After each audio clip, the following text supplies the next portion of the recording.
Il est 8h20. Nous sommes avec Florian Philippot. Florian Philippot, bonjour. Bonjour. Merci d'être avec nous. Vous avez le sourire ce matin, dites-moi. Ah oui, je suis très heureux. J'ai très peu dormi, mais je suis Mais rayonnant. très heureux, pourquoi ? Pourquoi ? Parce que vous êtes au second tour ? Bah déjà, Oui. je suis parce que vous savez, on était annoncé depuis longtemps au second tour. Or, on a vu ces derniers mois que beaucoup des scénarios avancés et annoncés à l'avance étaient balayés. Or là, non. Ce qui prouve que les Français ont fait un choix mûrement réfléchi, un vrai vote, je pense, d'adhésion et de depuis conviction. un mois et demi, on pense que le second tour opposera Emmanuel Macron à Marine Le Pen, ou Marine Le Pen à Emmanuel Macron. Oui, hein. mais c'est bien. Vous avez vu que les sondeurs ne se sont pas trompés. Hein. Non, c'est vrai. Non, Oui, ils sont parce pas que trompés. vous avez tellement critiqué les sondeurs, vous avez critiqué Non. les médias, vous avez critiqué tout le monde, et puis finalement, le résultat, il est attendu. Enfin, les médias sont critiquables et on va bah, on continuer, va je pas crois, recommencer là-dessus. de les critiquer. Oui, mais enfin, ça dépend lesquels. non, bah là pour le coup, les sondages se sont plutôt Oui. pas trompés. Mais c'est bien ce second tour. C'est un vrai second tour très intéressant, absolument éclairant. C'est pour ça que je suis ravi ce matin parce que nous avons deux visions totalement différentes de la France et de la France dans le monde. D'un côté, une vraie vision patriote qui est celle de Marine Le Pen. Non, mais Et tout de le l'autre monde côté, est patriote quand même, non ? des responsables politiques patriotes, honnêtement, j'en connais peu. Honnêtement, j'en connais peu. Emmanuel Macron n'est pas un patriote. Non, dans sa politique, non. Il n'est pas un patriote. Quand on brade la France comme il l'a fait, il a bradé des grands fleurons nationaux comme Alstom, des aéroports comme ceux de Toulouse, Nice, Lyon. Quand on veut mettre la France sous tutelle européenne, c'est dans son programme, hein, avec un gouvernement de la zone euro. Quand on dit que la France n'a pas de culture, que les arts français, il ne les a jamais vus, je le cite, hein, la culture française, je ne sais pas ce que c'est, je ne la connais pas.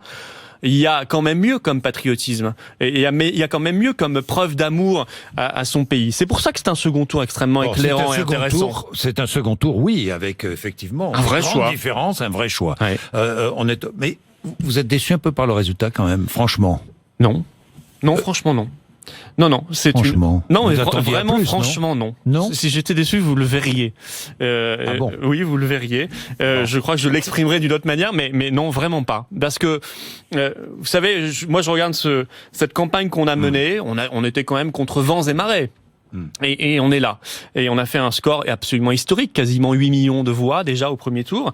Et puis, je vois en face un candidat qui a quand même été gonflé à l'hélium, quoi. L'hélium, il avait c'est toutes les oligarchies coalisées. Gonflé par les partis traditionnels. Mais il a été qui n'ont gonflé. pas su se renouveler, non ? Il a été gonflé par d'abord les médias, hein, que vous. ça y est. Non, mais il y a même des est titres. reparti. Non, mais attendez, il y a même des titres de Remarquez le presse second, oui. qui ont appelé à voter explicitement pour lui. L'Obs a appelé à voter pour lui 2 jours avant le premier Figaro tour. a appelé à voter pour Fillon, hein. Oui, enfin aucun, en tout cas, n'a appelé à voter pour Marine Le Pen. Valeurs actuelles, pas loin, hein. Non, je crois pas. Non, Et en ah. tout cas, bon, il avait des capitaines de presse dans sa manche et il avait vraiment un soutien du CAC 40 et il avait le soutien de l'État.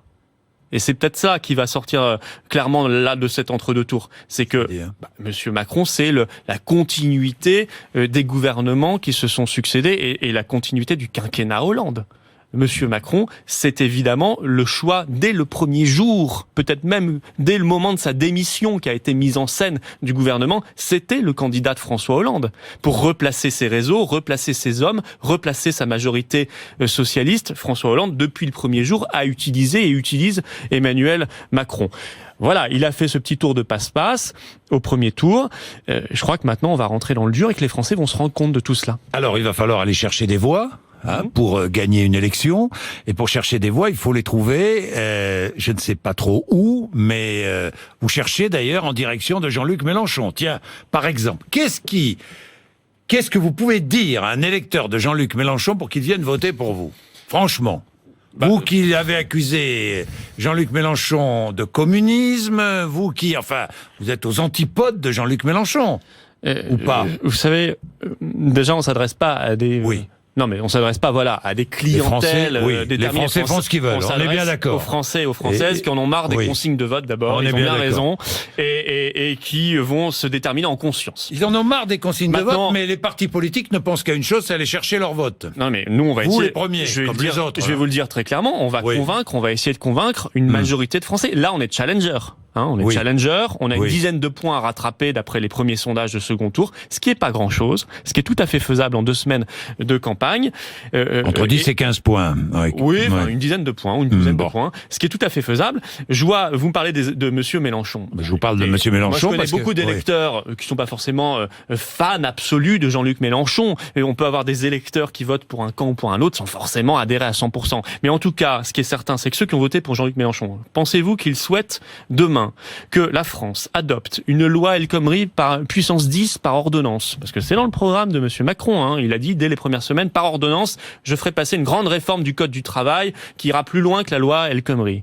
Est-ce que vous pensez qu'il souhaite la dérégulation totale de notre économie? Est-ce qu'il souhaite qu'on aille encore plus loin dans l'Union européenne bancaire, financière? Est-ce que vous pensez de la même manière, parce que des électeurs, il y en a partout, que les électeurs de François Fillon, qui ont entendu leur leader dire pendant toute la campagne que Macron c'était Emmanuel Hollande, puisque c'était le sobriquet que les Républicains avaient choisi pour désigner Macron, et qui aujourd'hui voient les mêmes leaders appelés comme un seul homme quasiment à voter Macron. Est-ce que vous pensez pas que ces électeurs, ils vont se dire, attendez, on nous demande de voter pour quelqu'un dont on nous a dit pique-pendre hier, on nous a expliqué hier à juste titre qu'il était le continuateur de Hollande, qu'il allait aggraver l'immigration, qu'il allait aggraver la situation économique et sociale, et on nous demanderait de voter pour lui demain. Mais je pense qu'il y a beaucoup Mais vous d'électeurs pouvez qui vont pas parler- suivre vous pouvez ça. pas parler d'immigration à un électeur de Jean-Luc Mélenchon. Parce qu'un électeur de Jean-Luc Mélenchon, Écoutez. il est à l'opposé, Vous j'imagine, vous à trompez. l'opposé de vos thèses. Non, vous vous trompez.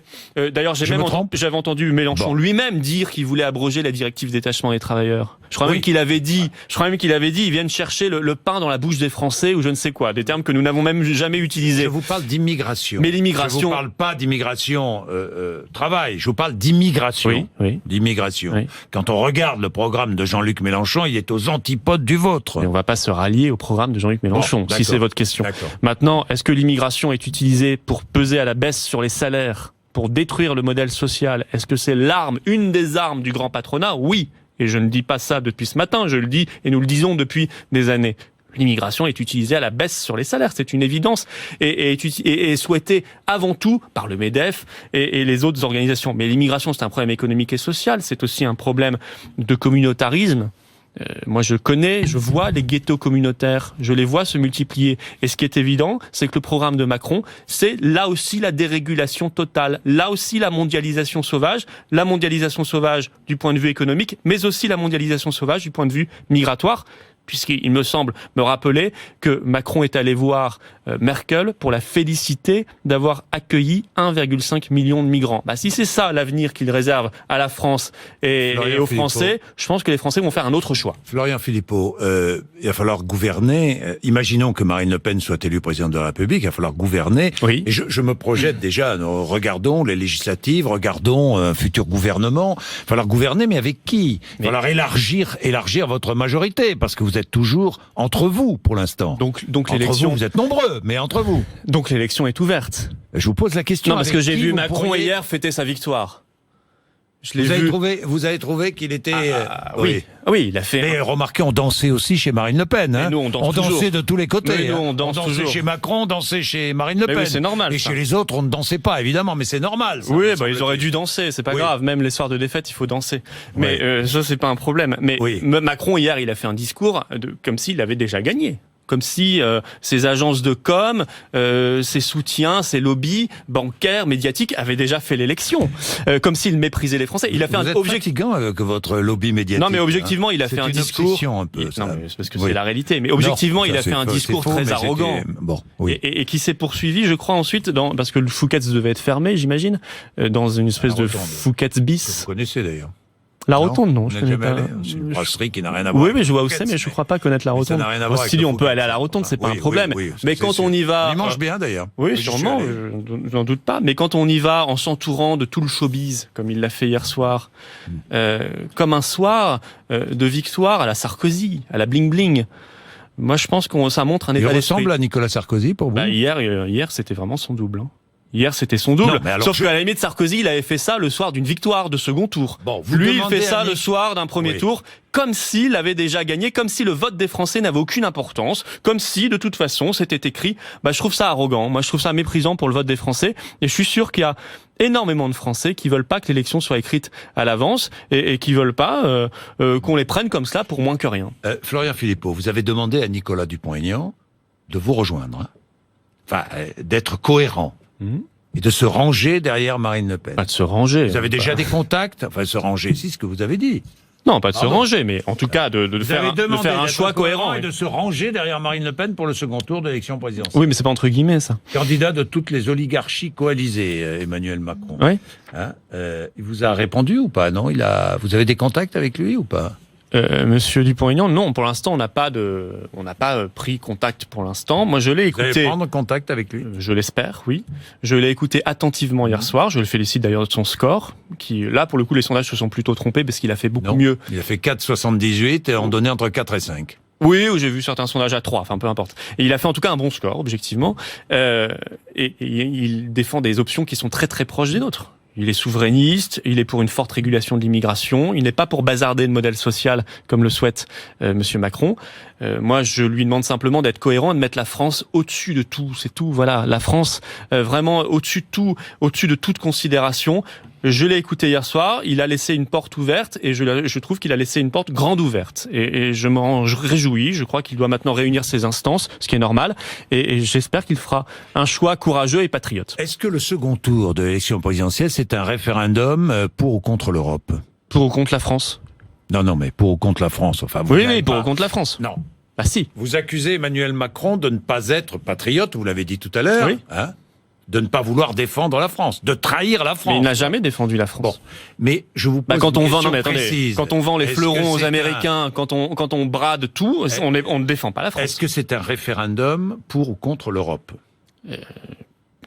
Déjà, l'Europe, c'est impropre. Il faut parler d'Union européenne. De l'Union européenne et de l'euro. On est dans un continent. On va pas partir au Groenland. Hein, on va pas. L'Union européenne et l'euro, si vous préférez. Alors, c'est un référendum ou pas pour ça? Un des grands enjeux, c'est de savoir si la France doit être indépendante, souveraine, ou si elle doit être sous tutelle totale. C'est tout, oui, bien sûr. Donc les Français choisiront entre Emmanuel Macron, le pro-européen, et Marine Le Pen, l'anti-européenne. Marine Le Pen, elle est anti-Union européenne. Certains sont franco-sceptiques. Monsieur Macron est franco-sceptique. Il croit pas beaucoup en la France.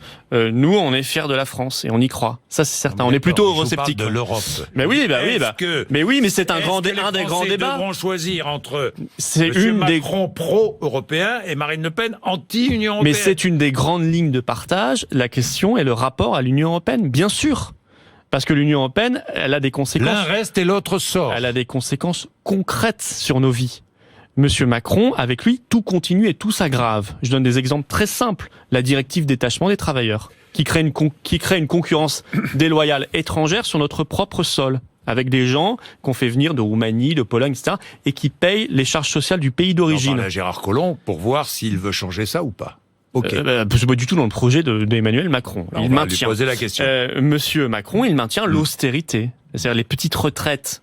D'ailleurs, il veut augmenter la CSG. De 1,7 points. C'est tout à fait cohérent. Et c'est pas lié sur les petites retraites, ni sur les plus bas revenus. Alors, ce qui est intéressant, c'est que son expert économique, je crois, monsieur Pisani-Ferry, a déclaré, on a une vidéo d'ailleurs, vendredi dernier, c'était juste avant le premier tour, oui, c'est vrai que 60% des retraités seront perdants. 60% des retraités seront perdants avec cette augmentation de la CSG. Perdants sur leur pouvoir d'achat. Bon, il faut qu'ils y réfléchissent aussi. Mais ça vient aussi de cette soumission à l'Union européenne. Plus on est soumis à l'Union européenne, plus on fait d'austérité, plus on ouvre grand les frontières commerciales, financières, migratoires. Parce que c'est ça aussi l'Union européenne, c'est Schengen, c'est l'ouverture totale des frontières sans aucun contrôle, sans aucune limite. Or, en pleine période de terrorisme islamiste, ça me paraît complètement dingue et complètement déraisonnable. Oui, c'est un des grands enjeux. Et est-ce qu'on veut que la France soit une démocratie où voter sert à quelque chose, ou est-ce qu'on veut est-ce qu'on souhaite voter pour rien pour l'apparat, pour le spectacle, et en réalité, ce sont des gens non élus à Bruxelles qui décident de tout. Ça aussi, c'est un vrai choix qu'on doit se poser. Mais ce sont les Français qui décident, c'est pas les Bruxellois. C'est faire peu de cas de l'intelligence et de l'indépendance des Français. S'ils ont choisi Macron, c'est pas pour faire plaisir à Bruxelles. S'ils ont choisi Le Pen, c'est pas pour ne pas faire plaisir à Bruxelles. Vous vous souvenez du référendum sur la Constitution européenne en 2005 ? Les Français, oui, ils ont choisi en toute indépendance, ils ont même choisi le non. Contre toutes les oligarchies déjà à l'époque. Vous avez raison. Et les partis politiques n'ont pas respecté le choix des Français. C'est peut-être la raison pour laquelle on retrouve, Emmanuel Macron et Marine Le Pen. UMP. Et c'est peut-être la raison pour laquelle on retrouve Marine Le Pen et Emmanuel Macron au second tour de la présidentielle. Peut-être. Et c'est peut-être que les Français, ils vont vouloir prendre un peu leur revanche sur 2005 et le vol de ce vote sur la Constitution européenne. Vol commun, fait en commun par tous les amis de Macron qui se retrouvent autour de lui aujourd'hui, tous. Parce qu'autour de lui, c'est quand même pas le renouveau, c'est quand même toutes les vieilles gloires de la vie politique française, de droite et de gauche, depuis 30 ans. Mais moi, je regarde le premier tour, je n'ai jamais vu autant de votes souverainistes, eurosceptiques, au premier tour d'une élection présidentielle.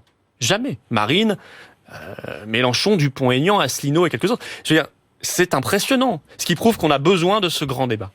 Bien, merci Florian Philippot d'être venu nous voir, il est 8h35.